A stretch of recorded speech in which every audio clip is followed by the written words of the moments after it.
Hello guys, আসসালামু আলাইকুম। আপনাদের আজ দেখাবো যে কবুতরের বাচ্চা একটা বড় থাকে, একটা ছোট থাকে। তো এটাকে কিভাবে সমাধান করবেন? তো ছোট থাকলে কি হয়, বড়টারে আপনার বড় থাকলে বড়টারে বেশি খাওয়ায় কবুতরে, আর ছোটরা খাওয়ায় না। তো না খাওয়াইতে কি করে ছোট বাচ্চাটা মারা যায়। তো আজকে আপনাদের সমাধান দেব। আপনারা দোনোটা বাচ্চাকে বাঁচাবেন কিভাবে, ছোটটাকে বাঁচাবেন কিভাবে, আর বড়টা যে বেশি আদর খেয়ালে তো ছোটটাকে আবার কিভাবে বাঁচাবেন। তো আপনার একটাই কারণ, আপনার ছোটটাকে আপনার নিজের হাতে খাইয়ে বড় করতে হবে। তো চলুন শুরু করা যাক। এই যে আমি বাচ্চাটি নিয়েছি, নেওয়ার পরে নিচে নামতাছি। তো আপনারা দেখতেছেন এই বাচ্চাটারে দেখেন, একটায় এই যে একটা বড় একটা ছোট, ঠিক আছে? আপনাদের নিয়ে আমি সরাসরি দেখাচ্ছি, একটা বড় একটা ছোট। তো দেখেন বড়টা আদার খাইয়া পেট একবার ফুলায় ফেলছে আর কি। তো আর ছোটটায় দেখেন আদারই খায় নাই। তো কেন খায় নাই? তো বড়টায় আপনার চালু, আর ছোটটায় আপনার খাইতে পারে না, বড়টায় আদার খাইয়া ফেলে মার মুখ থেকে, বাবার মুখ থেকে। তো ছোটটা আর খাইতে পারে না, ঠিক আছে? তো আমি কি করতেছি, পিচকারির সিরিজ দিয়া আমি এনার্জি বিস্কুটকে গুঁড়া কইরা পানির সাথে বা ফ্যান দিয়া মিক্সকার কইরা তো এখন আমি ছোটরা খাওয়াই দেবো, ঠিক আছে? তো আপনাদের দেখাচ্ছি যে সরাসরি দেখেন। তো আমি পিচকারির মাধ্যমে মুখটা আস্তে করে ধরবেন যাতে আবার ব্যথা না পায়। তারপরে আপনার পাইপ, চিকন সিরিজের পাইপ আছে না, ওইটা দিয়া আমি পিচকারিতে লাগাই দিয়েছি, যে পুশ করে দিলাম, শেষ।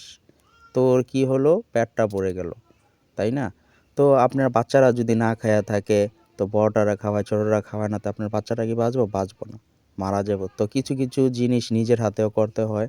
তো আমি এটা নিজের হাতে খাইয়ে দিচ্ছি যাতে বাচ্চাটাকে আমি বাঁচাতে পারি। তো আপনাদের সরাসরি দেখাচ্ছি। তো এই পদ্ধতিতে আপনারাও যদি এই ছোট বড় হয়, তো এই পদ্ধতি পালন করতে হইব, না হলে বাচ্চাটাকে বাঁচাতে পারবেন না। তো এইভাবে দেখেন আবার আমি পুশ করে খাবার দিচ্ছি। তো আপনি খালি খাওয়াইলেও হবো না, পরিমাণ মতো দেখবেন যে পেটটা একটু হালকা ফুলছে। বেশি খাওয়াইলে কিন্তু আবার বাচ্চা মারা যাইব ফাফুর হইয়া, ঠিক আছে? তো বেশি খাওয়ানোও যাইব না, হ্যাঁ? তো এই যে আমি পরিমাণ মতো খাওয়াইছি, তো এই জন্য আমার বাচ্চাটা ঠিক রইব। এখন আমি ওমো দিয়ে দেবো। তো কবুতরের দোনোটা বাচ্চাকে কবুতরের কাছে দিয়ে দেব। তো দিয়ে দিলেই কি হয়, দোনোটা এখন ঠিক আছে।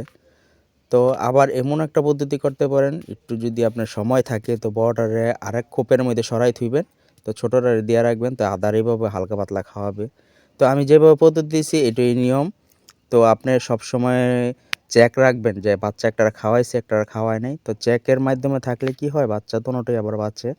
তো যদি দেখা যায় একটা বড় একটা ছোটতে নিজের হাতে আপনার ছোটরা আপনি খাওয়াই দিবেন, ঠিক আছে? আর বড়টাই তো আপনি খাইয়া ফেলায় দেখে ছোটরা খাইতে পারে না। তো আমি যেভাবে আপনাদের পদ্ধতিটা দেখাইলাম, সেভাবে পদ্ধতিটা পালন করার চেষ্টা করবেন। তাহলে আপনার দোনোটা বাচ্চাই সুস্থ থাকবো, ভালো থাকবো, ঠিক আছে? তো আপনাদের সুন্দর করে বুঝাইছি। তো আমার পদ্ধতি পালন করবেন, সবাই ভালো থাকবেন, সুস্থ থাকবেন, আর আমার ভিডিওগুলিকে দেখার চেষ্টা করবেন, ভালো ভালো ফলাফল পাবেন।